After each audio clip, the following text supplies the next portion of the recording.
Well, good morning, everyone. Happy Tuesday. It is Tuesday, February the 28th. Deputy Director Davis, this is the last day of February. Ms. Turner, this is the last day of Black History Month. So we are here at the Assembly Hall at 901 Main Street. And Director Pete, we're still in the heart of Old Town Conyers. Absolutely. So we're calling our meeting to order this morning, and we will have the invocation and Pledge of Allegiance by our good friend, Pastor Carolyn Thomas from Miracles of Faith. Pastor Thomas, hadn't seen you in a month of Sundays. Come on up. So glad to see you. Happy New Year and all that good stuff. Absolutely. Come on up and lead us in invocation and Pledge of Allegiance. Amen. Let us bow our heads as we go before the throne of grace and we continue in the Pledge of Allegiance. Oh, dear gracious and mighty Father, we just thank you, Lord, for this day.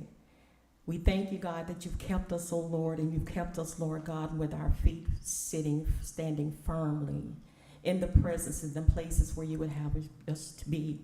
God, we just lift up Rockdale County to you as we continue to pray for the leaders of this county. We come before you, Lord, because we know that the authorities that be are ordained of you according to your word.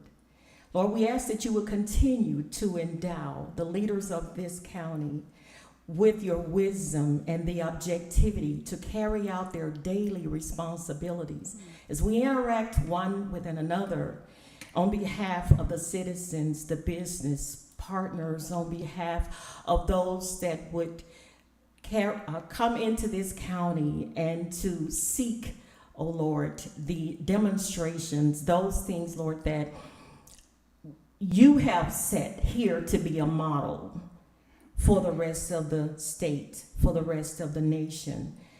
Father, we thank you now that you would grant the leaders of this county the ability to do what is right on behalf of of all people for the greater good. As we lift up these proceedings that's about to take place, we thank you for the objectivity, and we thank you for the wisdom, and we thank you for the ability for all to come together with like hearts and like minds for the greater good. And we continue to lift up Commissioner Nesbitt to you, Father. We pray for those that continue to lift up his arms and to operate on behalf of the county. We pray for his insight, your continual wisdom and insight in him, that he be able to operate in the objectivity that you operate in, and for the good and the justification and the justice of all people at all times. We thank you in Jesus' name. Amen. Amen.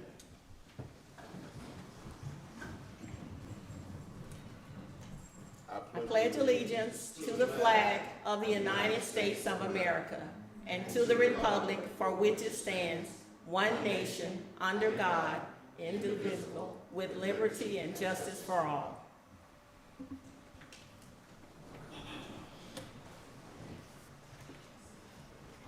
Thank you, Pastor Thomas. Commissioners, I just want to add that Pastor Thomas, I really kind of describe her as a quiet storm. You know, some folks, when they do things for you, they want to make a whole lot of noise and draw a lot of attention.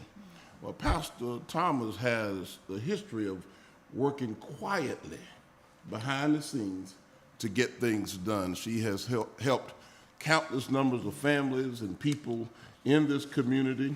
She's been an immediate resource for us through the years. I've been able to call on her on multiple occasions to discreetly help out folks who were in need or point them in the right direction. And sometimes it's so important that when you do something for somebody, you don't make no noise about it. And then the biggest thing I have to add is that Deputy Director Jameson, Pastor Thomas knows how to make sure that she helped people maintain their dignity.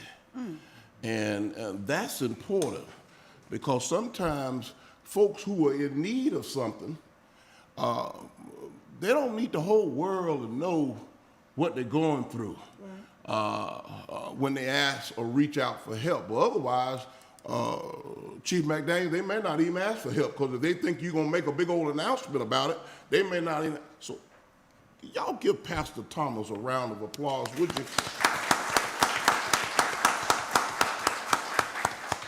I often talk about the fact that we have well over 300 churches in this community, but to know that there's just a few people you can call on to get a thing done right without a whole bunch of noise and make sure that they understand the assignment. So I certainly do appreciate you being here, Pastor Thomas. Don't see her a lot, but she's just one call away whenever we need her, and her work has certainly spoken for itself throughout Rockdale County. And she's been on the scene for a long time here doing work behind the scenes, and she supports many other organizations with her ministry as well. So we do appreciate your presence and your kind words this morning, leading us in our invocation and Pledge of Allegiance. Commissioners, to move forward, this morning we have special recognitions and presentations. I do believe that the Rockdale County Master Transit Plan presentation, none other than our own Director Brian Kelly, and he's sharp as a tack this morning. He got on one of his favorite ties, Director Holmes. And yes, sir. Director Kelly, good morning. Good morning. Yes, sir. Yes, sir. I heard Chief Sanders told me that you were bursting with excitement. Oh, wow. Bursting? Did you know that? I know those words were a little colorful, but those words came from the chief. So I'm just repeating what the chief said to me. With excitement. Continue. Good morning, Madam Commissioners and Chairman. Good morning. Good morning. So, first of all, as we continue to try and grow Rockdale Department of Transportation, we've had some unique talent infused. So I want to bring up, as part of this presentation, our traffic engineer. So I'd like to bring up Rebecca Solomon. She comes to us from Sacramento State University, a professional traffic engineer, and she's going to be part of the team that helps us implement projects like this transit development plan and the actual implementation of that plan. So her expertise will be pivotal in that. So what I'd like to do is start out by introducing her. We're very happy to have her here with us today. Yes, and she's going to take and start off this presentation for us, and then we'll bring in our extended team to help us close this out. Welcome aboard, Rebecca. Let's give her a round of applause, everybody. Yes. Thank you very much. So thank you for the introduction. I am Rebecca Solomon. I, again, come from California, Northern California area. Just a little bit, I won't bore you with details because I just want to give you a little bit of information of the county that I came from was rural, but it also had some touristy areas. I don't know if anybody's familiar with Lake Tahoe. It's on kind of the border of. No one's ever heard of Lake Tahoe. Perfect. Thank you. Perfect audience for this then. So it's a really good mix of different types of transportation needs. And the reason I bring that up is I'm really excited to bring a transit plan to this county because I think there is a wide variety of needs for potential for transit.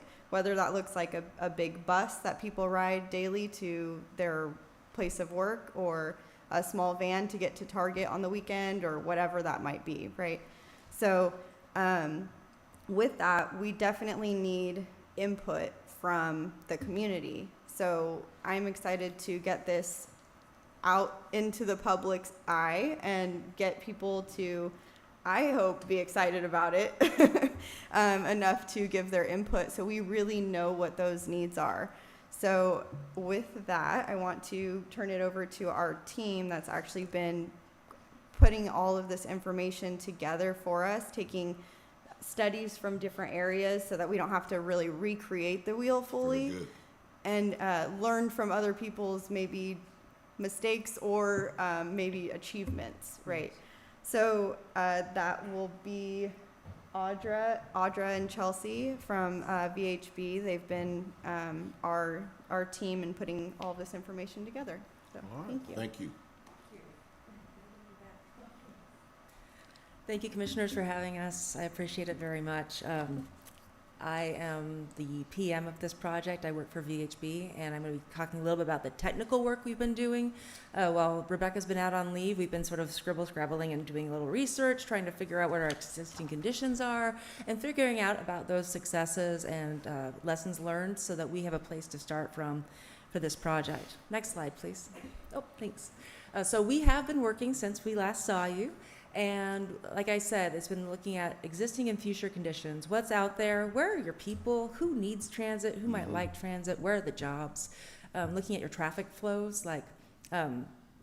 It's really interesting for a county that's sort of outer ring like this. Not all your traffic's going to Atlanta. You guys in Newton are sort of like hugging each other. It's really interesting. Yes. It's like that. I'm like, that's an interesting traffic flow. Maybe that's something that we're going to look at. So right now we're sort of like getting these ideas about what might work for y'all. Another thing that we've been doing is a lot of the technical committee has also been looking at not just existing conditions, but what we called a peer agencies experience memo, which basically said, okay, you guys aren't the only people faced with this conundrum. Transit's been changing a lot.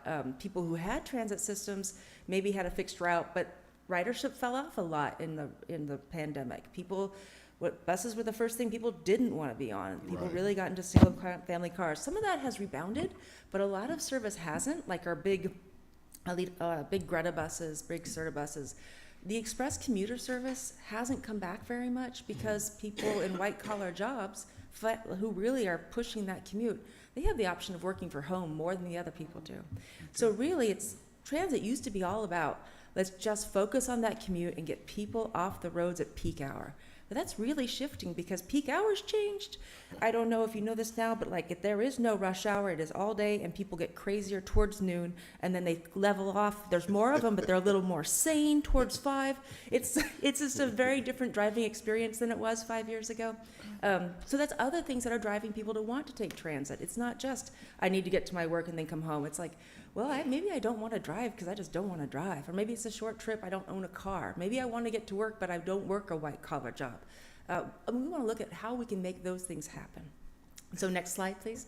One of the things that we are working on right now is, so as I was just saying, transit's changing. So these big buses, the MARTA buses that you might think of, or if you're thinking, oh gosh, she's talking about transit, that's interesting for somebody else, then maybe there's some new things happening in transit that maybe you're not aware of that are really going to be exciting. It doesn't all have to look like the big old MARTA buses. It doesn't all have to be fixed route. It doesn't all have to be vans. We're seeing more flexible service with vehicles that are frankly cooler than, and that a lot more people will be willing to be seen in than previously. We like cool. Cool is good. It's not all these boxy, dorky vans. It's not like your mom's driving you around. It can feel kind of more like an Uber. So next slide, please. What we're trying to do right now is match up all these things that we see. Grocery store trips, trying to get people to the doctor, trying to get people who don't want to drive or can't drive to their pedicures, because that's still important. We want to look at all of those kind of trips. Yes, and Medicare won't pay for that. Hold on, Audrey. Go ahead, Commissioner. She talked about pedicures. Yeah. I knew you kind of got excited there. Well, my manicure, my person comes to me, so. Well, maybe. Wow. Okay. Doesn't come to me. So. Wow. So I wasn't excited, but I'm Well, we'll get her on this shuttle then. Okay. Next item, please. No, I want to know more about this. I have a little notebook. You can give me your number. So we're looking at those kind of trips and also looking at different service areas. Like I said before, Newton's an interesting connection. Some of it is maybe getting people to MARTA. A lot of people always want to go to the airport. They always want to get to a train. All of these are different kind of trips, different kind of services, different lengths of trip. So we're trying to figure out how do we match that all up. And so as we're going forward, now that we're sort of seeing what's on the ground and we start to think about these matches, that's why we're coming out to talk to people right now, because this is where we want to hear about what people would use transit for, maybe help them understand what's out there that they didn't know about before, and really see about, what the needs are that they have, what would be the best thing we could do, what do we absolutely have to do. And that's why we're asking for people to come to us and tell us about some of those things. In a public meeting that's coming up, we have a survey, we have a website, and then my friend Chelsea's gonna tell you all about all of that very soon as I stop talking, which is not quite yet. So one more slide, please, thank you. One more slide, I made this slide twice, but the first time was better. All right, so microtransit, that is something we're seeing really succeed around the other counties that are sort of in your position. Cherokee's doing it, Gwinnett's doing it. It's literally feels like you're taking an Uber because you're using an app on your phone. It is very modern feeling. It doesn't have that, the transit uncool feel is sort of wiped away by a lot of that. What we do is we pool the trips to make them affordable and to make sure people are getting where they want to go. And in so doing, we make it so you don't have to wait for a long fixed route service to come by. You don't have to memorize a bus schedule. You just have to tell us when you want to go. And within usually about 30 minutes is the service area. It's not, it's not Uber. You're not paying Uber prices. You're paying us like between $2.50 and $5 to get where you want to go within a service area. So next slide, please. As you can imagine, this has been insanely popular where people are introducing it. In Valdosta, they started this up and they had no transit other than maybe something to get people to the doctor. Now they've got 500 people each day who want to use this service, and they can only get to 200 and 300 of them every day. They're trying to figure out how they can get more money. They're thinking about doing the kind of bus wraps that MARTA does to raise money, to get more money for their system. In Gainesville, Hall County, same thing. They had a local bus and a dial-a-ride. And dial-a-ride's like what you think your grandma using, You have to call up a day ahead and say, I need to go to the doctor. They replaced that and their local bus with this. And they went from having 500 people having a service account to 4,500 people being registered to use transit. So the reach of these programs, it's called microtransit because we use a smaller vehicle, but there's nothing small about the service. And then Snellville, which is up, not too far away from y'all, Gwinnett did a pilot there. It was incredibly successful. And as soon as they started it, they actually realized it was so great they extended the pilot for an extra month. And now that the pilot's been closed, they actually are buying vehicles, and as soon as those arrive, they'll start a permanent service up there to do that. I guess starting in August, that will be a permanent service that they offer to the people in their area. So all of these things are happening. All of these things might be interesting to people here. Maybe they hate this. We don't know. They'll probably tell me either way is what I know. So what I'd like to do is turn this over to Chelsea so she can tell you about how we're going to connect with y'all about getting the right thing here. Thank you very much for your time. Thank you. Come on up, Chelsea. Hi, good morning, commissioners. Good morning. Thank Good you, morning. Audra and Good morning. Rebecca, for that introduction. And Director Kelly, can't forget Director Kelly. You can go ahead and proceed to the next slide. I'll just be talking a little bit more about our public engagement and outreach, which Audra kind of gave you a sneak peek about. We're using a extensive toolkit, but amongst the ones that we've already started to put in action and want to really continue to push and move forward with, in an effort to, as it's represented here as these gears, one is moving the other. We know that this is a process where it's going to be new to people who are unfamiliar with transit, the different types of transit. Maybe they have preconceived notions of what transit is, and it's going to take a while to kind of get their buy-in. We understand that education is a big component of it, and informing the public, engaging with them is also key, and making sure that we are hitting all of those points. So our toolkit has included, building a project webpage, public meetings, which Audra mentioned and I'll expand more on in a second, employing a survey or polling to kind of get an idea of what it is that people, the general public and you yourselves want, what your visions are. Stakeholder interviews, which is probably, if I look familiar, I've had a few conversations with you all already, and I really appreciate, probably a lot of people in this room who have given their time for those interviews. And also starting to build partnerships with local organizations so that we can better reach people in communities that, maybe their source of information is a local YMCA. How do we get a link to the website, a survey on the board in the YMCA. So when they go in and they see this, they can stop and take a picture or visit the website later at their own leisure. Next slide, please. So as I mentioned, we've been doing a series of stakeholder interviews. This has included interviews with the three of you, as well as elected officials from the City of Conyers and the Atlanta Region Transit Link Authority, also known as the ATL, as well as other stakeholders. We've talked to the Conyers and Rockdale Development Authority as well, because we realize there's an economic development component in this, and it's important to get all of those perspectives as well. The themes that we have seen throughout these interviews are, everyone, the key is safe and accessible, especially for all ages, but particularly seniors, ones who are, probably more transit dependent than most in the county, and especially zero vehicle households. And these, run the range of all ages, all different, coming from different backgrounds, different needs, who need to get to work, need to get to the grocery store, need to drop their kids off at school, have to go get a manicure and a pedicure, and would just want access to a vehicle to do so. And then, as also Audra mentioned, we see and we hear that there are a lot of connections that are being made to surrounding counties, for example, Newton County, in addition to the Metro Region Core. We're also, and this is why, the conversation with the ATL is important, because we know money is a component in all of this. So we need to be, utilizing innovating funding strategies in this. And that's where those regional partners are important to be able to talk, figure out what the state of affairs is on a local, state, national level. And also the other thing that we're hearing coming out of these interviews is a desire to provide transportation alternatives that can alleviate congestion, especially at the A20 exit, as there's new GDOT construction, and we're seeing those patterns kind of change where there's congestion. That's something that has come up from almost everybody that they want addressed. Next slide, please. Another part of reaching the public is creating a project website, which will be sort of a landing page for everyone to find out what's happening next. What are our next touch points? Where will we be in the community?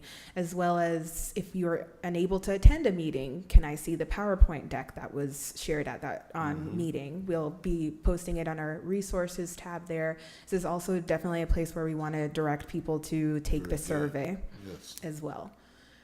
It's hosted separately from the Rockdale County government website. However, we have been working with your PR representatives, individuals. They've been extremely helpful in also advertising this website on the webpage. Actually, following this meeting, that will be our official kind of launch of the redirect on the Rockdale County website, so that people can know that this website exists, access it, and more. Next slide, please.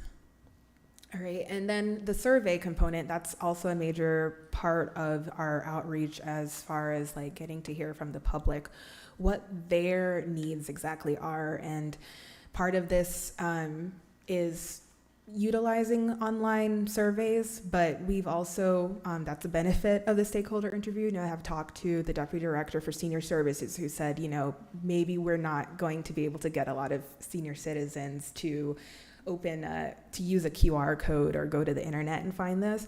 We're willing to print out physical copies, scan them, add them to our database. We understand that we need to reach people in different, through different mediums. Part of the survey, the questions that we're asking, getting input for popular destinations, where people trying to go, what are their priorities, and what's their current makeup of people who own a car, who don't own a car, who probably need to make those connections to Greta and so on. And yes, again, another opportunity for those who are unable to attend public meetings to provide their input. And we have a survey available in both English and Spanish. Next slide, please. So one of the public events that we're having is actually coming up end of next month. And this is a public open house, which is kind of a flexible opportunity between the hours of 5 p.m. for 7 p.m. for people to enter, at their own pace, If they're just coming home from work and they need to make a stop and it's 6:30 p.m., like, please come in, stop for 5 minutes, 30 minutes, however long it takes, and be able to walk around. Be able to walk around. We'll probably have like boards, the surveys again, a number of tangible materials for people to be able to take home, pass on to a friend, pass on to their friends at church and things like that, so that we can continue to circulate everything that's being discussed, and also again, like pushing for getting input from as many people as possible in all corners of the county. And this is also an opportunity to talk to the transportation planners who are looking at a lot of the trends, as Audra mentioned, like who are seeing those connections to Newton, those trips that are being made to places outside of Atlanta. Like, that's an opportunity for them to ask those questions. And again, distributing surveys, and when you're not able to attend, you're definitely able to find, those resources on the project website. So just a reminder, it's March 21st from 5 p.m. to 7 p.m. at the JP Carr Community Center. All right, so this is, again, just kind of an appeal to everyone in this room, and it will be also an appeal to the public and as soon as this presentation is done and, we have this like launch of everything, for people to connect with us. So we're encouraging everyone to take the online survey. We will be at the City of Conyers St. Patrick's Day event with a table, again, another opportunity to meet people, pass out surveys, or have surveys have maybe like QR codes for people who want to pull it up on their own phone. And again, that helps if you're just like kind of, it's St. Patrick's Day. I doubt you want to sit and stand and talk about transit. Well, if you have some those little small miniature cups of green beer, that will attract a lot of folks to your booth. That is the one day a year that we really like. I'm talking about the little small cups of green beer. It just got to be cold. It's got to be really, we like ice cold beer in this region, in this neck of the woods. But if you have a little small. I'm talking from experience. Yeah. Got it. From experience. Okay. Yeah, you can't, just a cup, just a little small portion. A shot. Yeah, there it is. A shot I of beer. knew you would connect. But yes, that'll be Kool-Aid. Green Kool-Aid. Green milk. Not on St. Patty's Day. Green milk. But let me say this. I'm gonna allow you to finish here. But I pointed out, I made note, commissioners, very seriously, of 4 points of civic engagement that Chelsea has talked about, and it really is enlightening and encouraging that they will be actively a part of the St. Patty's Day event. I mean, that's a big deal here in Rockdale, but to be right there in the heart of all of it. Number one, she talked about stakeholder interviews. Number two, surveys, community outreach. Number three, I really like what she said about the feedback she received from Deputy Director Susan Morgan over at our Senior Services Center to make sure we have printed copies for our senior citizens who may not be all that technologically inclined. And then, of course, on March the 21st from 5 p.m. to 7 p.m., Voices for Rockdale, Voices of Rockdale, People of Rockdale, people from Conyers can go over to where? JP Carr and share their insight and give feedback. Absolutely. I mean, that's a big deal, and that's the kind of engagement that we need and we're looking for. This is a big deal for Rockdale County. I've got a little bit more to talk about, but I want you to wrap up with where you are. This is really good. Yeah, sure. And I'm almost at the end. And you just mentioned the public open house. Like, would love to see everyone come out. Please tell friends, family, especially those who, are in those groups of maybe seniors who are transit dependent, zero vehicle households. And we hope that the community center is also a place where, it's not too hard for someone to be able to get there and be able to, join us for any time between those 5 to 7. And then finally, we have our website, rockdalecountytdp.com. Go to the next slide, please. And you guys get first dibs on actually seeing the website. This is an example of like one of those tools that are out there in our toolkit for, for someone who doesn't really have time to sit and talk to us right now.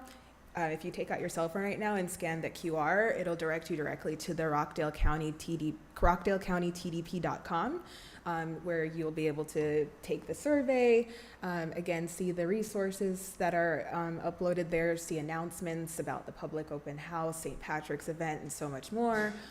And we also have an email that's set up.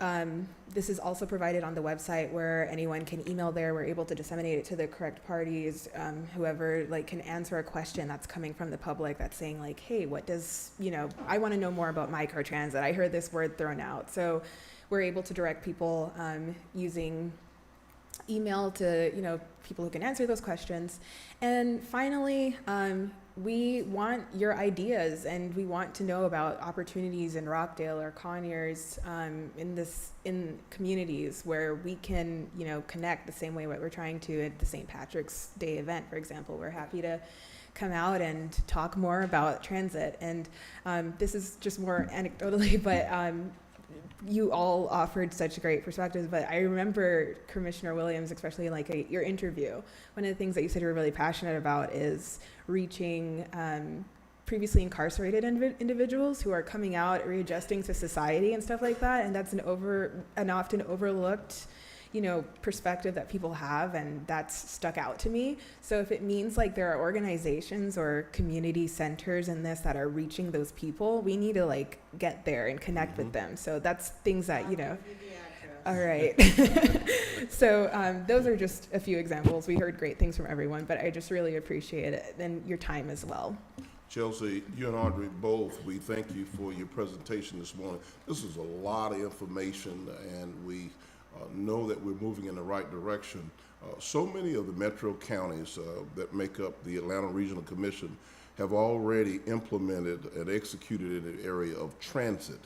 I think it was Audrey that talked about the interest here in Rockdale is basically here in Rockdale. We do a lot of interacting with our friends and cousins down in Covington and Newton County, but that speaks volumes for the need. But this is going to give us a greater platform, commissioners, to really hear from the people, because no matter how much we may think is an exciting idea or we see it in other counties, the ridership is so important because this is a major investment, and we need to hear it. And there are multiple opportunities, as she's already stated, for the citizens, for the community, to give us feedback and tell us and participate in the surveys in terms of what they'd like to see and whether they really like to see this at all. The one thing I do like, and when I had an opportunity last week to meet with the Tri-County chairman, Chairman Baines out of Newton County, and Chairwoman Hendrickson from Gwinnett County, she actually talked about the micro transit in Gwinnett County and the fact that it doesn't have to look like the big MARTA bus. It does feel like an Uber. There's multiple different cool kind of ways of doing it because people are in a whole different state of mind. So we've got a lot of options here. And the last piece that I picked up was that there are a number of residents who own automobiles. They own cars, but sometimes they don't want to drive. And if they had the option of getting in a van or a dollar ride or Uber type setup transit system, they would take it full advantage of. Some folks don't want to drive. Some folks just, they have a vehicle, they have it for when they want to use it, but if they had that option, and this creates that option, I'd be interested to hear and see what the feedback is going to be from the citizens who engage in the surveys and give the feedback in terms of this whole program. Director Kelly, you done knocked the ball out the park this morning. Absolutely. Well, we appreciate your time. This will help us get to St. Patty's Day and get those green shots happening because we can get you home. So we thank you very much for your time. Don't entice. Hold tight. I'm going to hear from the commissioners. Commissioner Washington, any feedback here? First of all, this is excellent. Thank you all so much for all of you all's hard work. We're not doing a round of applause? Yes. Okay. But I am very interested in a plan to get, I'm going to say, like you said, the people that have transportation, like how are you gonna get people out of their nice, comfortable vehicles that, you got, it's comfortable, you pay a nice little car note and you're very, attached to the brand or whatever, out of those vehicles and into a mindset of using transportation. So, and I think that's the sector that we need to really target, because that's the sector that's really complaining the most about transportation. And so you can't be both. You can't say I want to be the traffic and not want to do anything to curtail the traffic. Meaning that you can't say that, you're tired of all this traffic, but you're the main one that every time you got to go across the street, you riding in your car across the street or to the grocery store or whatever. And I'm one of them. So, we need to start rethinking what transportation means, especially to a certain population. And so what I would suggest is that we start going to the civic organizations that a lot of these people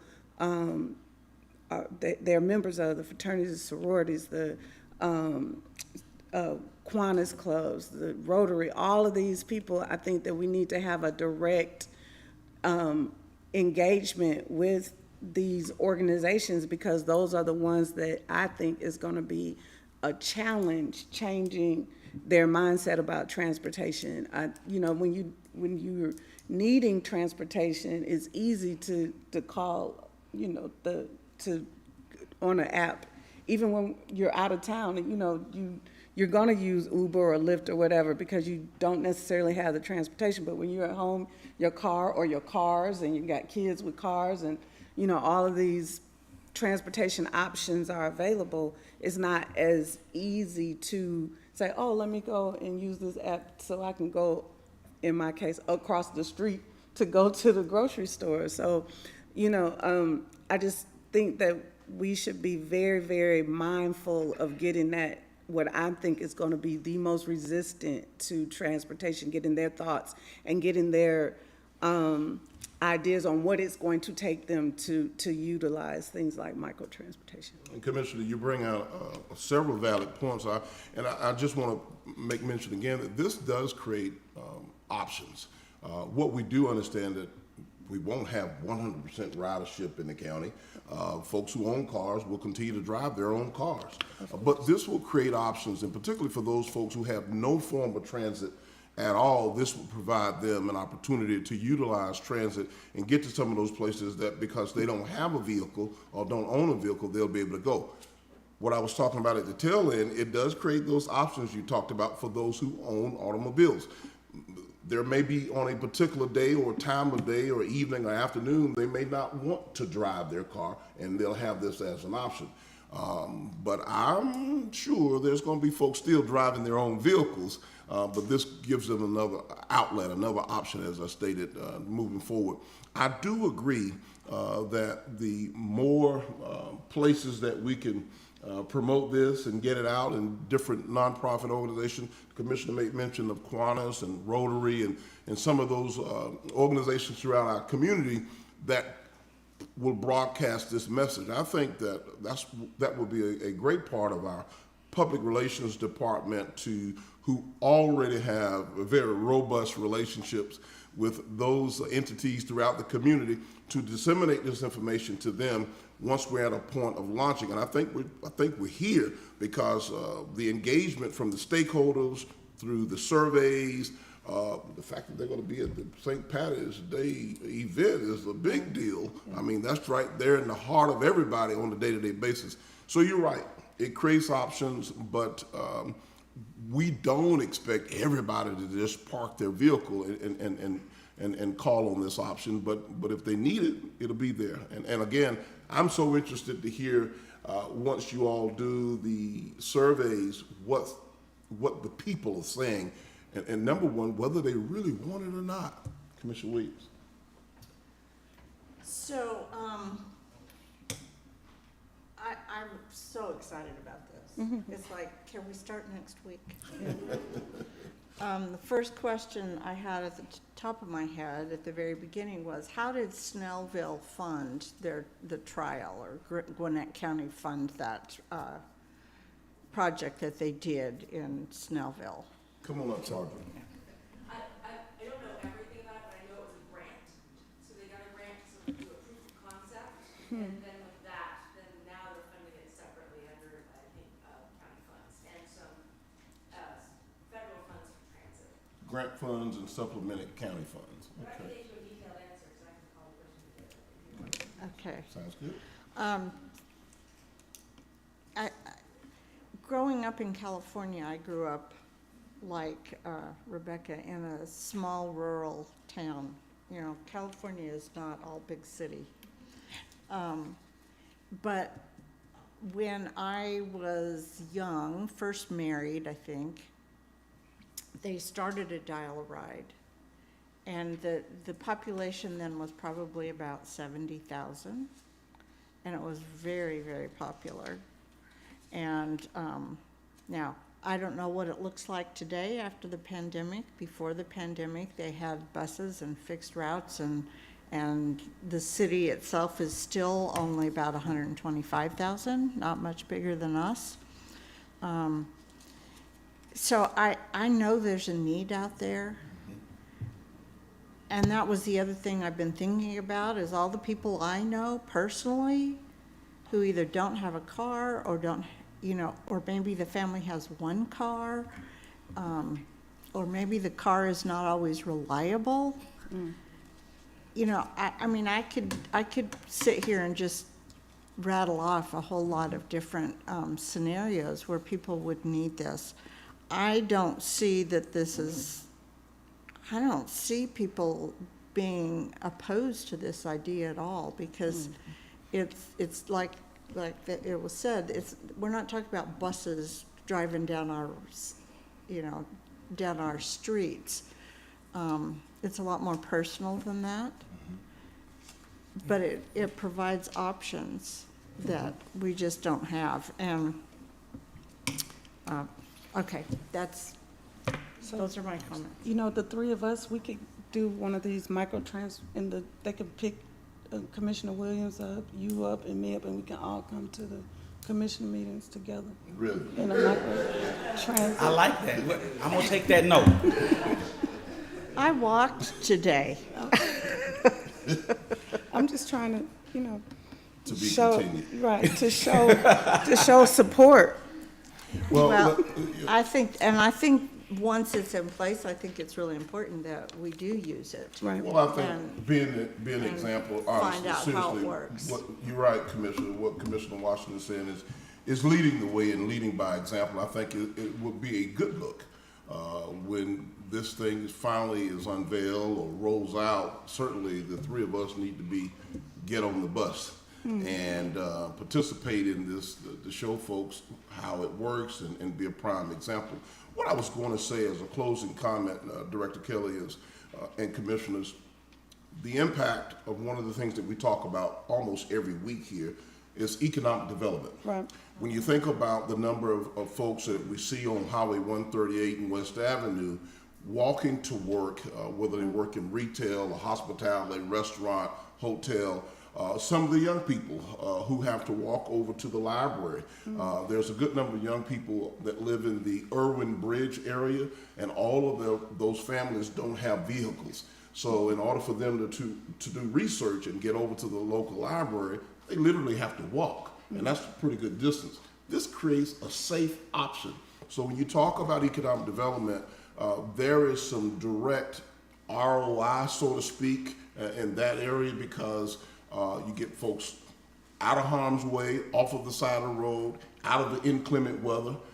For that person who has to walk to work, they still have to walk to work on a rainy day, or on a cold day, Right. on an extremely hot day. So to have a vehicle that can provide a safe ride out of the elements, it really makes a big difference. So I agree with you, Commissioner Williams. I'd be highly surprised to see folks in huge opposition. This is just going to, not just economic development, but quality of life. Right. It's going to enhance the quality of life in the community as a whole. So I'm excited. I'm really excited to see again about the feedback and really hear from what other folks have to say about it, and looking forward to, and I'm going to find you on March the 17th over at on St. Patrick's Day. I'm going to find you over there and look for you, Chelsea, absolutely. I know you have on something green, so I'll be looking for you over there. Director Kelly, what say you? We look forward to it and looking forward to bringing this to you. We are very, very, very pleased to be a partner here. So. Director Kelly and his staff has been working diligently on this project. Let's give them a round of applause.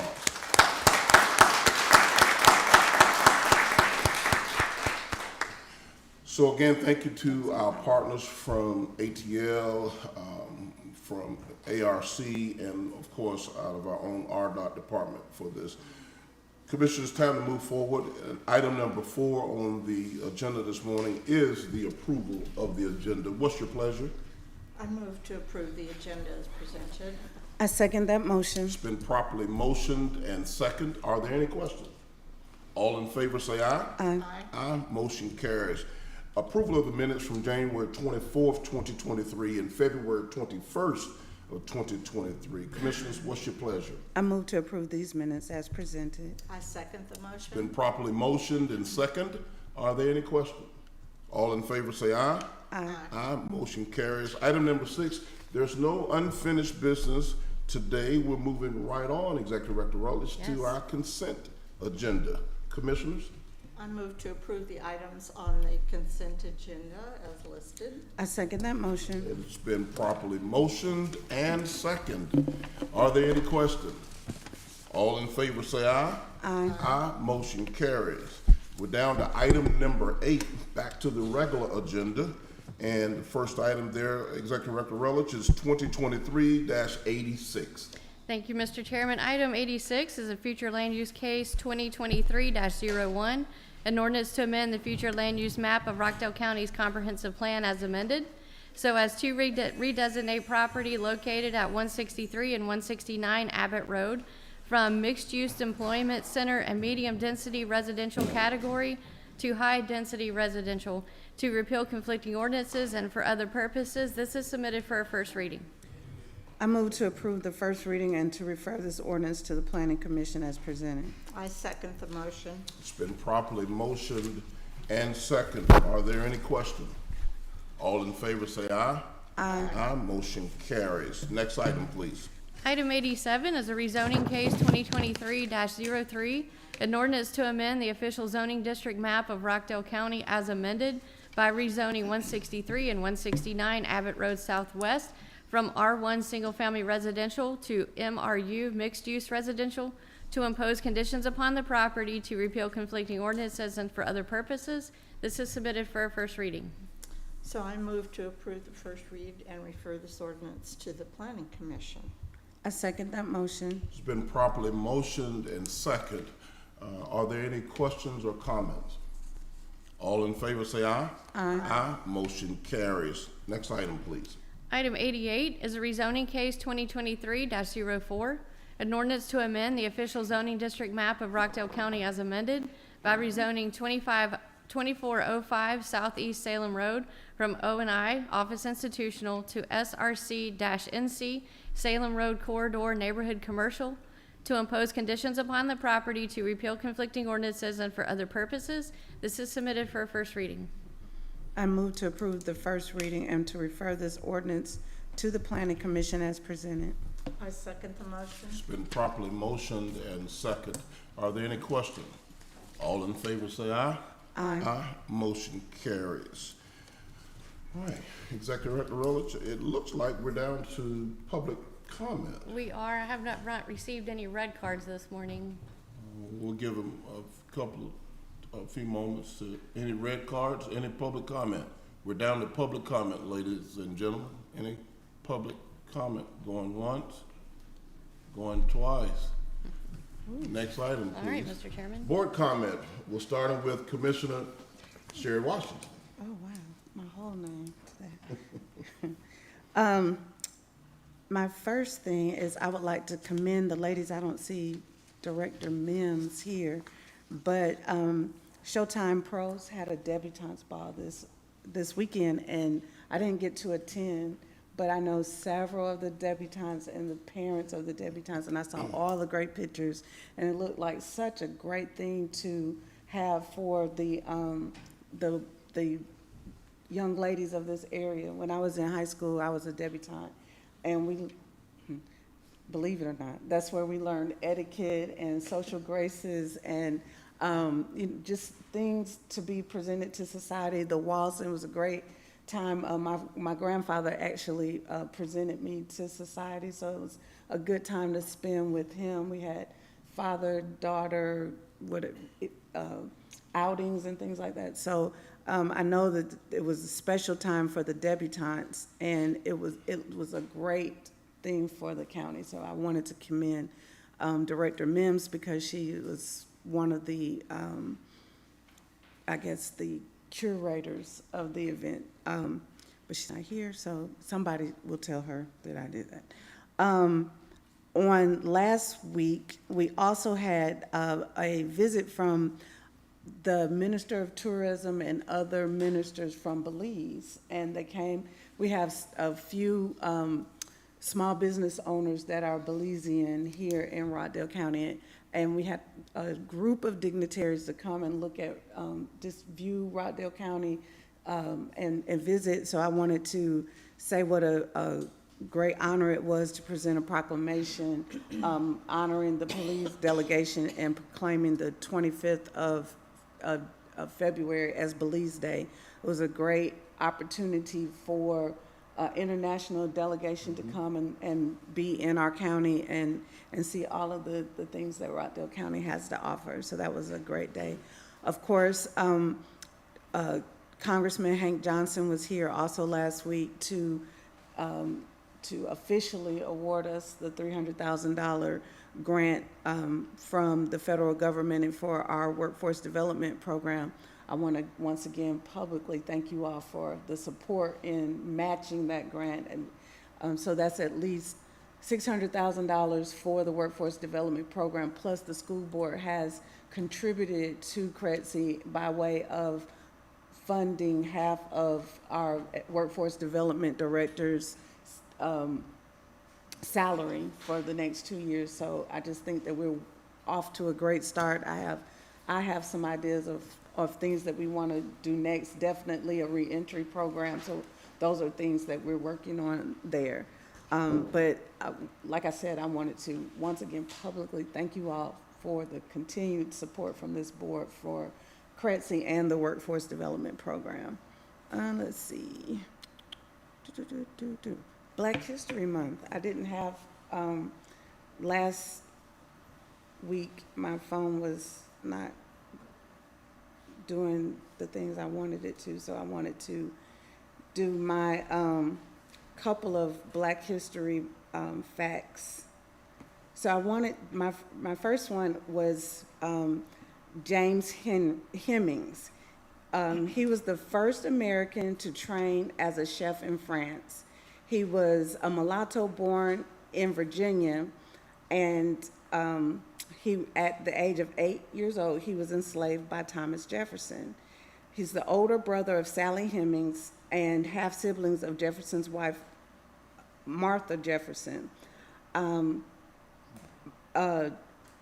Thomas Jefferson, was an ambassador, a minister to France. He brought Hemings over to France with him, and he learned how to cook or become a master chef in France. But the thing that is so great about one of his, he is credited with inventing macaroni and cheese. So I just thought that, our Black History fact, because, you you can't mess with with macaroni I thought my and mama cheese. invented mac and cheese. All these years, I thought my mama No, invented mac so and cheese. and it's such a special, You don't know how you just broke my heart.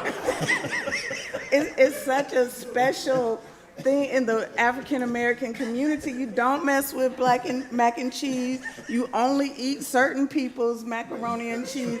You got to have like the designated people can only bring the macaroni and cheese to anything. So now we know why, because it was invented by an African American chef in the 1700s. So I just thought that we all needed to know that for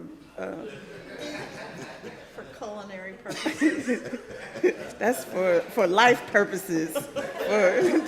That we now we know why. I have one more, and I have to find where's my. Well, Commissioner, while you're looking for that, did you bring any samples today? That's the thing. You can't just bring macaroni and cheese for sampling. Somebody has to vouch for your macaroni and cheese. So I would have to make some for the chairman, and he would have to vouch that I made good macaroni, and there's a whole thing with macaroni. The chairman would be a tough and judge, cheese. though. She's right. There's He's not a cook, so that'd be a tough one. You just cannot. You just cannot play with macaroni and cheese. We're gonna leave it there, and we'll start again with Women's History Month next month. Commissioner Williams. So I grew up loving macaroni and cheese. And now you know why. I just had a couple of things. One, I did want to mention the gathering last week at the chamber with the Conyers Rockdale Economic Development Council and Congressman Hank Johnson, who was there, and Kevin Hanna, who's the director of CRUDC, and Commissioner Washington, who has been a vital force in this workforce development. It was, it was just a really, an event where you go, things are really moving here in Rockdale, and we have the attention of our national leaders. And so I thank you so much for your work with CRUDC. Thank you. The other thing I wanted to mention, She's pulling out macaroni and cheese. no, but I do make a good one, but it's different because it's got lots of stuff in it. Because when my son-in-law, who's Jamaican, he said, "What are we having for dinner?" I said, "Macaroni and cheese." He goes, "Okay, I'm going to Publix."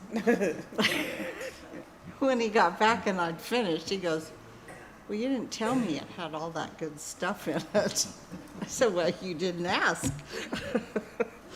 But Like I said, somebody has to vouch for macaroni and cheese. well, I think he'll vouch for me now. All right.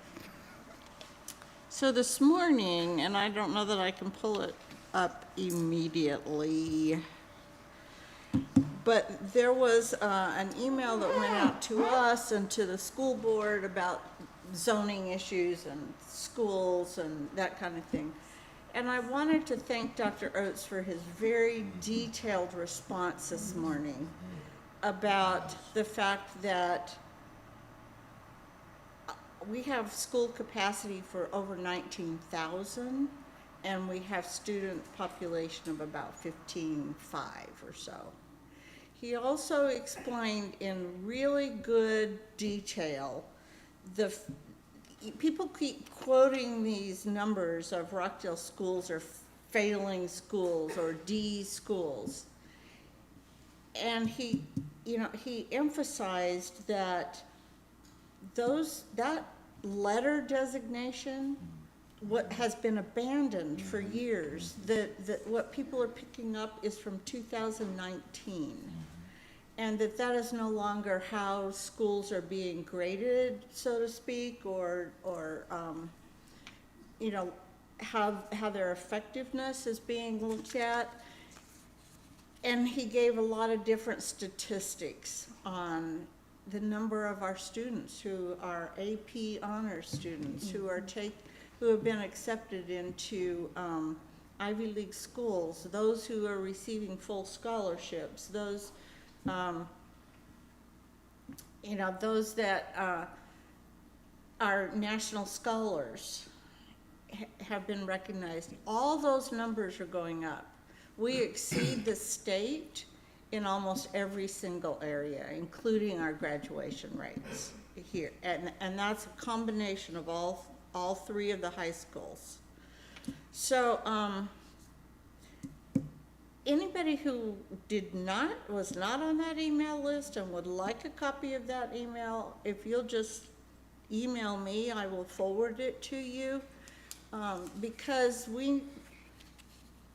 I have seen such wonderful work going on in our schools, and we know that the right message needs to get out, especially for economic development. People need to know what really good things are going on here in Rockdale County. So like I said, if you didn't get a copy of that and would like a copy, just email me and I will forward it on. So besides macaroni and cheese, I was thinking about Black History Month this morning, and I thought it became very personal in my thinking that my life has been truly, truly enriched by all of those who have contributed to the Black history in Rockdale County, who have become my friends. I went to a high school that there was one Black student, and he was a foreign exchange student from Africa. There was a fairly large Hispanic population, but I had never gone to school with anybody that was of African American descent. And but my mom and dad were avid watchers of the news, avid admirers of Martin Luther King, and kept us abreast of what was happening in the South. We now know this was not just a South issue. It happened everywhere across the United States. But I think I just wanted to say how much my life has been enriched. And I appreciate that. Very good. Good. Well, thank you, Commissioner. So a couple of things I want to, I think I want to piggyback on one thing, and I really appreciate Commissioner Williams highlighting the email response coming from Dr. Terry Oates, our superintendent of public schools here. And I have to say that Executive Director Rutledge, I forwarded it to you. Dr. Oates did an outstanding job responding to the citizen. Oftentimes people focus on all of the negative.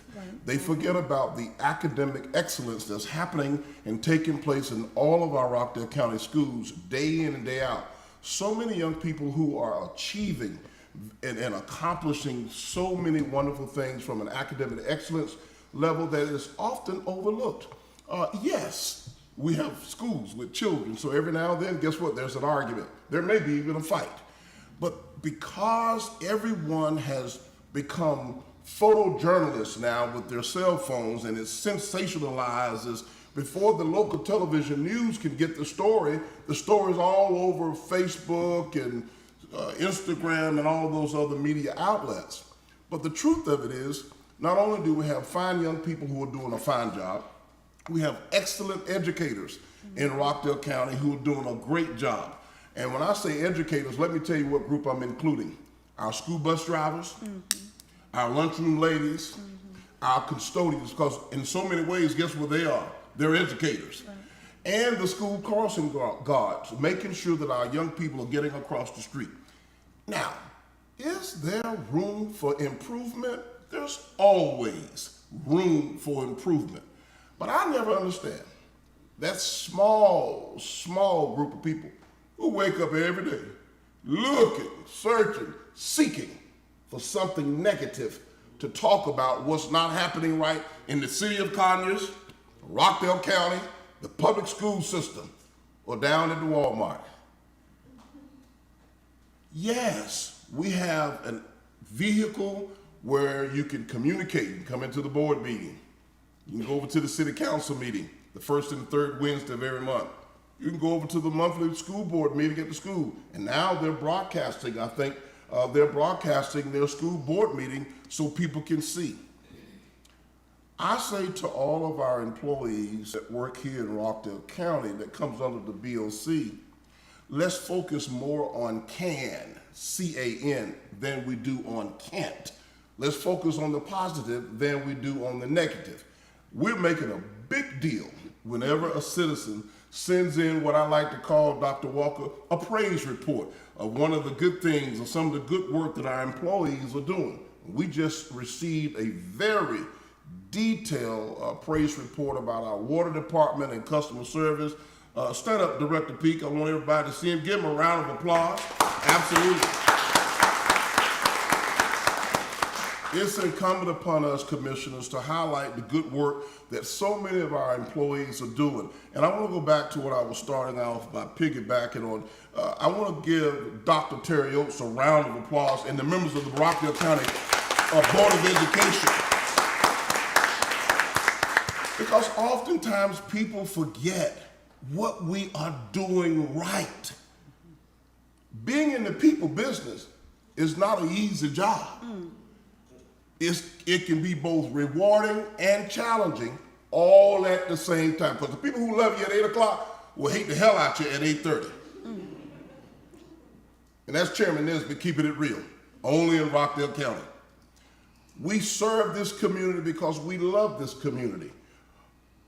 Most of our employees who work here, even the ones that don't live and reside in Rockdale, they stayed with us through the pandemic, even through what is called, Director Holmes, the Great Resignation, when they could have gone other places elsewhere to make more money. They stuck and stayed in Rockdale County. Our law enforcement, our fire department, 911, Parks and Rec, all of the code enforcement, those folks had opportunities to go other places and make more money than they're making in Rockdale County. But they just decided to stay here because they enjoy working here and they appreciate the environment that we have. So whether or not you're talking about the Rockdale County Board of Commissioners or the mayor's office in the city of Conyers, or perhaps the Rockdale County public school system, guess what? None of us are perfect. Jesus is not the chairman of the Rockdale County Board of Commissioners. Oz Nesbitt is. Jesus is not the school board superintendent of Rockdale County school system. Dr. Terry Oates is. And by the way, Jesus ain't the mayor of the city of Conyers. A good friend of mine by the name of Vince Evans is the mayor. So if you're looking for perfection, there's another place, there's another destination you need to be trying to get to. It's not here. I just wanted to clear the air because I really read, in fact, I read that email twice. I did too.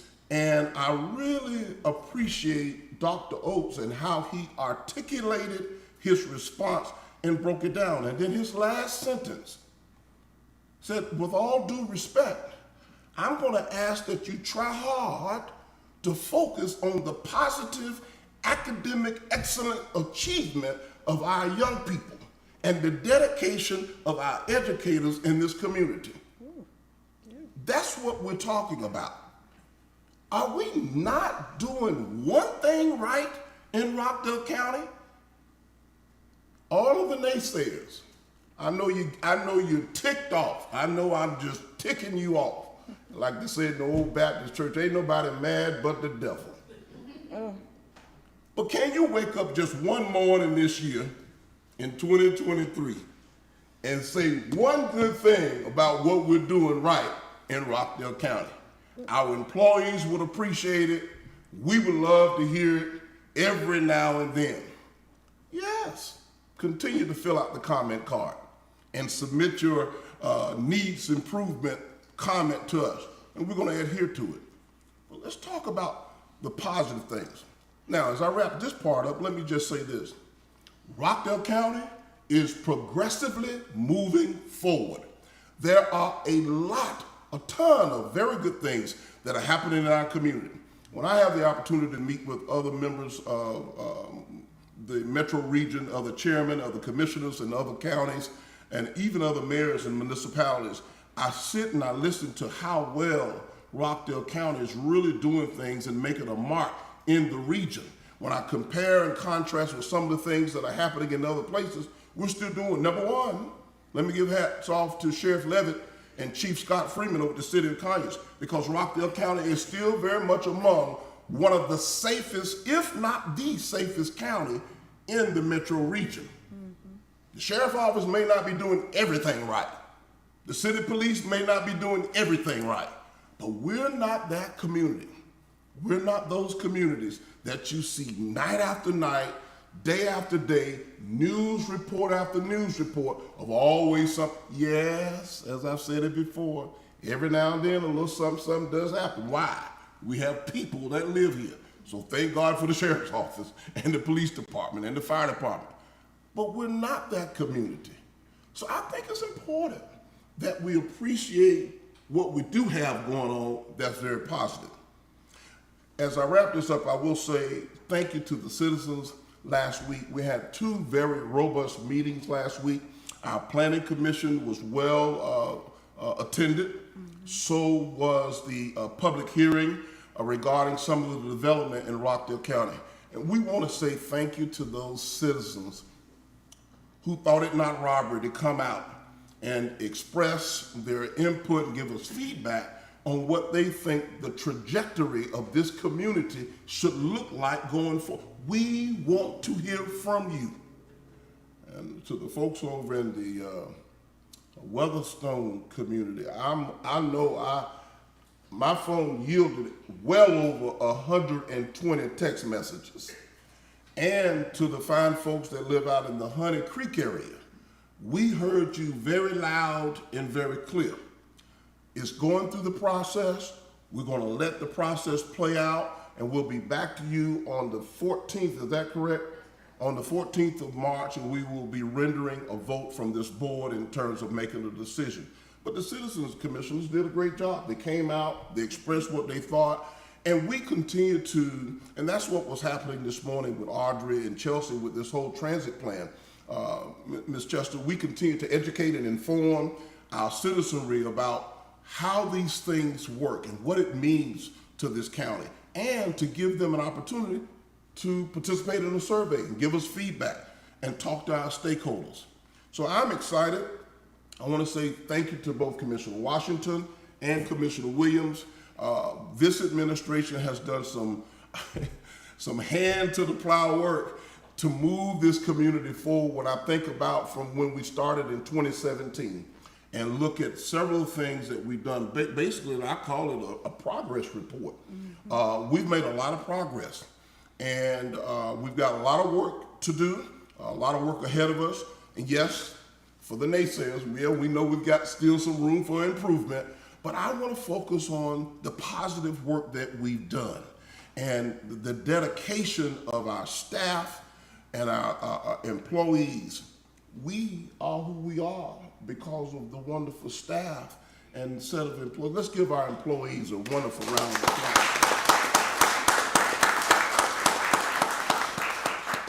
Now, we've got two versions of our State of the County address that's coming up on March the 30th. That's right, we've got a morning version that will cater to our business and corporate community at 7:30 out at Costly Mill Park. And we're bringing back our community version of our State of the County address that same evening at 6 p.m. next door in the Rockdale Auditorium. We're encouraging all of our citizens, if you really want to know where we are and where we're going and talking about the vision, the future, and reimagining Rockdale, the trajectory of this community, we encourage you to come out early, get your seat. We're anticipating a packed house that night, but we're going to be really excited as we deliver the State of the County address on Thursday, March the 30th. I want to call up a department that seldom do I call up commissioners. And one of the things we say in our director meetings to all of our directors, be ready, because you just never know when the chairman or one of the commissioners is going to call you up. So Director Hammer, come on up. He's with General Services. Come on up, Director Hammer, and give us an update on all the work. I saw two of your fine employees in the parking lot as I shook their hands this morning, because Commissioner Washington, people think we have about 50 people in the General Services Department. I want you to clear that up this morning and tell them how many employees you have, but I want you to give us an update on some of the projects that you're working on. Director Hammer. Well, the total in the entire General Services Department, I think it's 40. So we're coming close to that. I think two of our biggest projects right now, we're moving the planning and development and the administrative, all their administrative offices, planning and development, stormwater into West Ave in preparation for the exciting challenges that we're going to have downtown. And I think that is the other good news is we're finalizing our selections for a program manager for the judicial administrative task, the complex that we're going to do.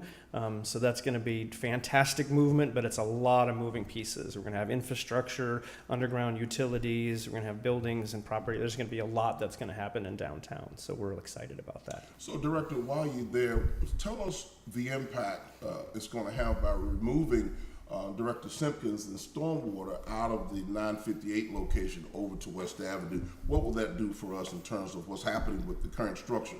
Well, it'll certainly lower the style level at the admin building. We can't compete with that, unfortunately. My old rags, you know. You're right, because everybody in the water department look and dress just like Director Simpkins. Absolutely. Yes, I used to pick on Director Redmond when he first came, and I realized I was the one that was lowering the bar, so I had to step it up a little bit. The best thing about that is it's going to give them facilities that they can work on safely. The facility over at the admin building has some structural deficiencies that everybody's seen. The posts that are over there, so certainly give them an environment that they're comfortable and safe in. The admin building, that area is also the basement portion of the old First Baptist Church. So it's very old. It was used for Sunday school classrooms, I think. I think somebody might have attended there ages ago. So it'll give them brand new facilities. We have some shared conference room space, and we also have facilities where the planning staff and the stormwater staff has a plan review room that a lot of other counties have as well. That you can bring people in and they can have plan review meetings where you don't have to go from space to space and department to department. It's more customer service friendly. So they sit there and our staff comes in and out for pre-cons and things like that. Very good, very good. Well, Director, thank you, and thank you for the fine work that you and your team are doing in General Services and the clarification on the number of employees. We know that you all keep us looking good from a structural standpoint and a cleanliness standpoint with all of our facilities, including the courthouse and the admin building. So thank you to you and your team for the fine work you do. Let's give Director Hammer a round of applause. Paying attention to the clock and monitoring our time this morning. We have time for two more directors, those folks that you don't hear from too much, but every now and then. Director Dan Morgan, come on up and tell us what's happening with EMA, both internally and externally. You're never a loss for words. Okay, well, thank you. And with EMA, which also encompasses risk management, 911, and animal services, we are excited. Still moving forward at the animal shelter, the animal services building, with finalizing some of those upgrades that were made. I will tell you that we are approaching capacity, so if you have any inkling that you want to come get a puppy or an adult dog, please make an appointment. We would love to talk to you. With that being said, we have somebody? Andre to get a dog. Okay. First daughter. That's one down. Who else? Oh, no. Okay. With that in mind, we will be having numerous adoption events coming up over the spring. One of our big ones is at actually the Cherry Blossom Festival. We'll have 6 to 8 dogs there, and if we adopt them all out, we'll go back and get another load for Sunday. So it's always been a very successful thing. I appreciate the support from the community on that. We are very fortunate between our rescue groups and our adoptions that we are able to keep right below capacity, knock on wood, that we have that. In the 911, we are got our last group of trainees that are in the room and actually actively on the phones and the radios. We do not have an active class right now. So good. I won't say we're fully staffed because that's bad luck, but yes, we do not have an active recruit class right now. We're still taking applications for future, but we are very excited about all the work that facilities and general services are doing to get the new 911 building on schedule and up and running. We're still looking at that, but the operators and the vibe in the room is very high. They're excited about that, and so we're looking to expand and make some great changes here in the coming months on that. Good. Thank you. Very good. Thank you, Director Dan Morgan, EMA and 911. Give him a round of applause. Last but certainly not least, we don't get to hear from this young lady that often. She does some phenomenal work behind the scenes.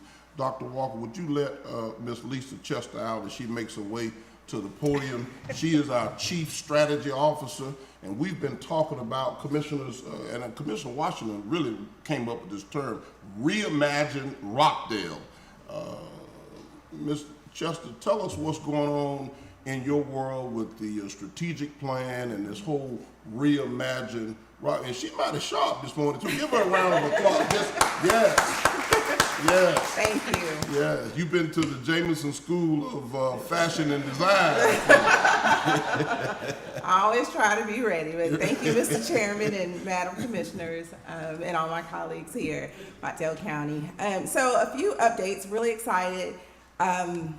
One, for those who may not know, that I've transitioned into the Chief Strategy Officer role in October of last year, and since then I've had an opportunity to be a part of the Infrastructure Planning Task Force, which is led by Director Moore Jackson, and in that we've been able to hear from a lot of the citizens and also the department directors, which has been very, very helpful in terms of reimagining Rockdale for the future. So really learning about what where our infrastructure is today, some of the work that has already been done, and some future plans. In addition to that, also really excited to report that in about 2 hours, we're actually going to start the interviews for consulting firms to help develop the next strategic plan for the county. So that will be a 5-year plan. Yes. That's a big undertaking. Yes, it is. So we're really excited about that, and I'll have an update for you all probably within the next week with regard to the firm that we've selected and the schedule of events and how we will be engaging the members of the community to hear from them, to really get surveys out, really being really creative about the future of Rockdale County. Well, Ms. Chester, thank you, and again, congratulations on your promotion to this role. When talking with the commissioners and the executive leadership staff, they highly recommended you because of the fine work that you were already doing.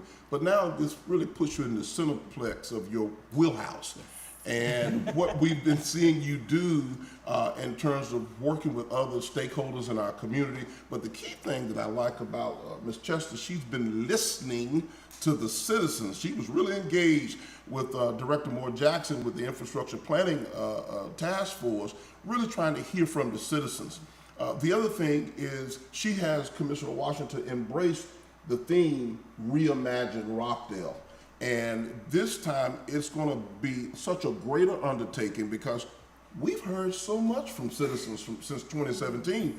And we've got a lot of work ahead of us. So this won't be a 6 month or 9 months project. This project is going to go well over 18, maybe 24 months to really come out with a finished product that, number one, not the board, but the citizens will be proud of. So that's a big, big deal. There's so many different opportunities for engagement, for people to come out in the days ahead as she's planning. But we really wanted to bring you up this morning and get the good news. So glad that you're moving forward and progressing forward with the selection of whichever firm that's going to end up representing us and making sure that we optimize on every opportunity in our community. Thank you. Give Lisa Chester another round of applause. Yes. Now, this is February the 28th. I said it when I came in. This is the last day of Black History Month. Right before we pull up the video honoring the Black church, because the Public Relations Department has done such a fantastic job with this presentation. You know, we aired this originally last year, but we decided to show it again this year. But before we do that, I heard from Commissioner Washington about Mr. Hemmings and the mac and cheese. And I heard from Commissioner Williams on the impact that the African American community has had on her and her family growing up. I just want to share that one of the highlights for me when I think about the African American community, number one, my favorite poet has always been Langston Hughes. And he has multiple poems, but his poem, Mother to Son, is my favorite one. But when I think about the multiple contributions of African American and Black folks throughout time, I have to think about the music.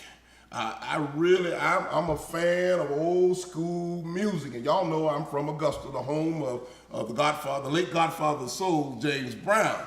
But I love good old African. I think about the Temptations, Aretha Franklin, Gladys Knight. I think about Smokey Robinson, and I think about Al Green, and all of those folks. It's old school music, is it? Because there's still words that I can sing and say and sing along with the song, and I keep up with it. But one of the reasons, Director Redmond, that I really feel good about good old old school music, because it really reminds me of my parents, particularly of my mother. When we were young boys on Saturday mornings, between watching the cartoons and going out to play, we had chores we had to do.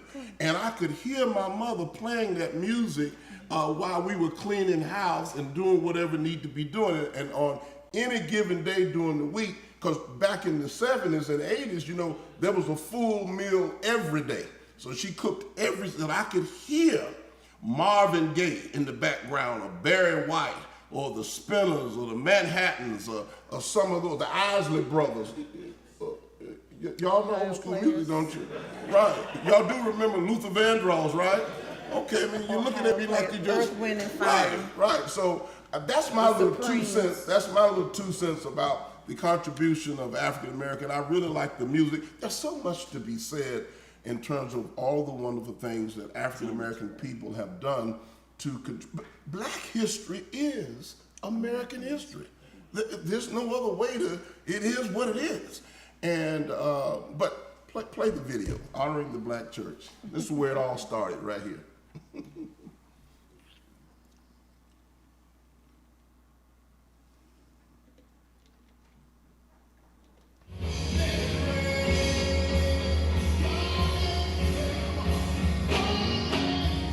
God has really showed up these first 2 nights. The chairman had a vision that he wanted to honor the Black church and allow people to experience and learn more about the Black church. And each night it has built and built. Last night was amazing. It's given us an opportunity to understand our heritage, to know where the Black church, where it's come from, where it is, and where it's going.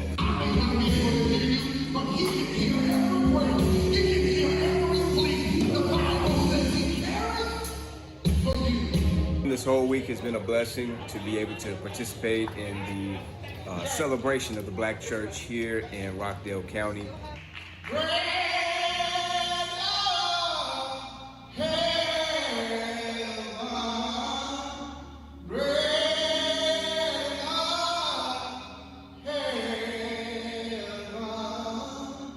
We had a wonderful time on the first night, and we had a wonderful time on this last night. So we appreciate Rockdale County providing this opportunity for the community. So it was awesome.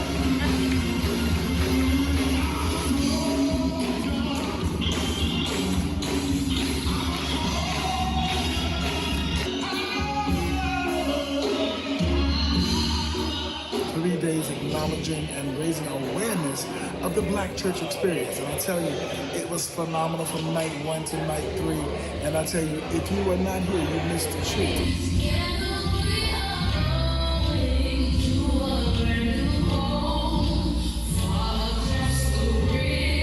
Tonight was inspirational, moving, just a powerful message tonight.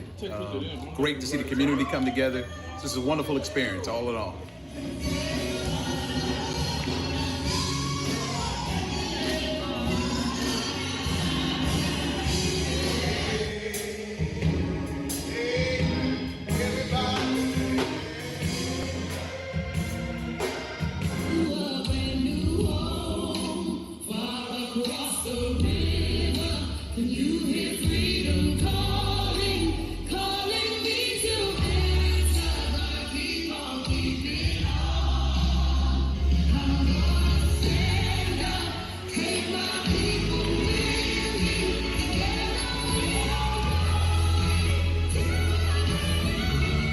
Hey, I'm Pastor Thomas Cody here, new to the Conyers area. I was so excited to be here at Youth Night as we honor the Black church. It was absolutely amazing. I preached the message entitled Shaking My Head. Mary Magdalene, Joanna, and Mary, the mother of James, and the other women with them kept telling these things to the apostles. But the apostles did not believe a word of it. They thought that they were making it all up. When a man understands the importance of prayer and the power of prayer, everybody in the house gets it.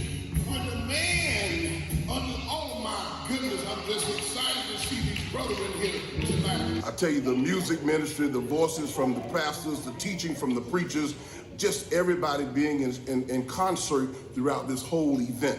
This was a dream come true to really bring and allow the African American community, particularly here in Rockdale County, to celebrate his own history and his heritage through the contributions of the Black church.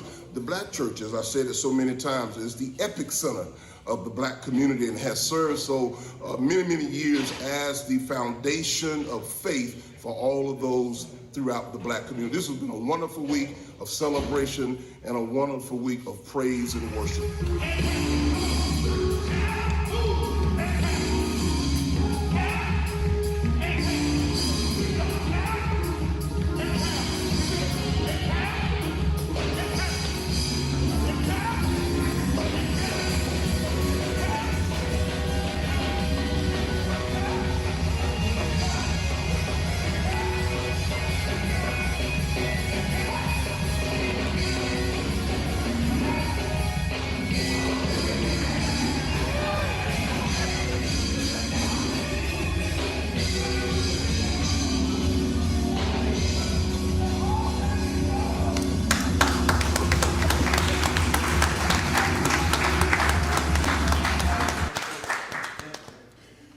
Commissioners, we try as often as we can, and again, we have some excellent talent on our staff, our public relations department. Let's give them another round of applause. We try through public relations and through our parks and recreation to make sure that we bring a level of arts and culture and make sure that we're connecting with the people in our community on many different levels. We don't try to compare ourselves with the big city of Atlanta or some of the other surrounding counties. We are who we are. We don't want to be any of those other places. We want to be who we are, Rockdale County. And in doing so, we make sure we have to connect with the interests of the people. And that's why citizen engagement is so important, so that we can hear from the folks as we prepare for our upcoming summer concert series and many other events and activities that tend to bring the community together.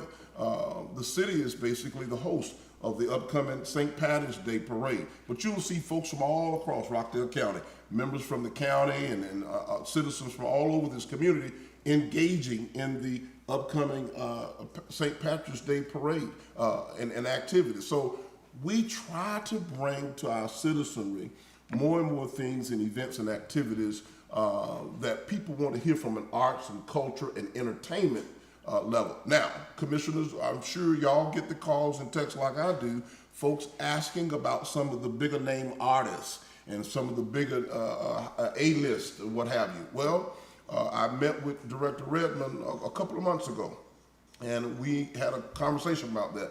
And he educated me. He said, well, now, Chairman, a couple of things. We really don't have a venue in Rockdale for Earth, Wind, and Fire. And if we did have a venue for Earth, Wind, and Fire, do you know how much that's going to cost? So I said, okay, you got my attention, and start going down a list of other. I went from the A-list artists to some of the B-list artists and some of the local B-list artists that are residing here in the Metro Atlanta area. There's ways to do things through sponsorships and partnerships, and he's exploring all of those options. But however, our citizens have to know we need to hear from more of the citizens who want to see more of those types of things as it relate to arts, culture, and entertainment. Because there is a cost factor involved. You have to pay for the band, the artists, and the logistics and all of doing that. And then, of course, we have to have space and venues that can hold it. We have a couple of areas in the community and the county that can entertain some large events, but we have to be very particular about how we do that and the planning of it. But I really give a big hats off to public relations and our Parks and Recreation Department, who do a very good job with making sure that we're bringing in through Parks and Recreation the kind of programming and activities that people want to see.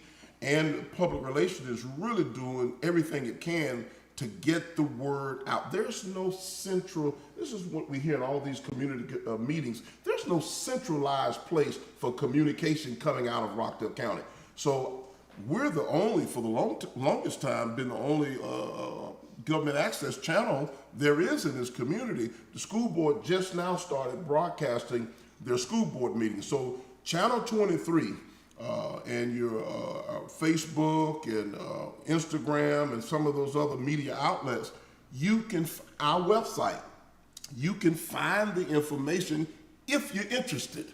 So we've got a lot of good things going on. I'm excited about the direction in which we're moving in, and we encourage folks to stay tuned, and we encourage our citizens to get involved and stay involved and be a part of the progress of moving Rockdale County forward. Executive Director Rutledge, hold on, let me do that. Chief Sanders, is there any updates regarding anything from your office that we need to be aware of that perhaps I'm overlooking? Good morning, Chairman and Commissioners. So everyone is working hard, but we do have in March, we are working right now on the War on Litter. So that is coming up on Friday, March 23rd. So Very you'll see good. more about that. Very good. And that's a joint project, again, between the county and the city. Is that correct? Yes, we're working with them on that. Okay. I'm sorry, I think I quoted 24th. March the 24th. Yes. Okay, so War on Litter, you know we make a big deal about folks littering and putting debris and trash on our community, in our communities here in Rockdale County. So we're excited about the work that code enforcement and our community improvement team are constantly doing to keep Rockdale County clean.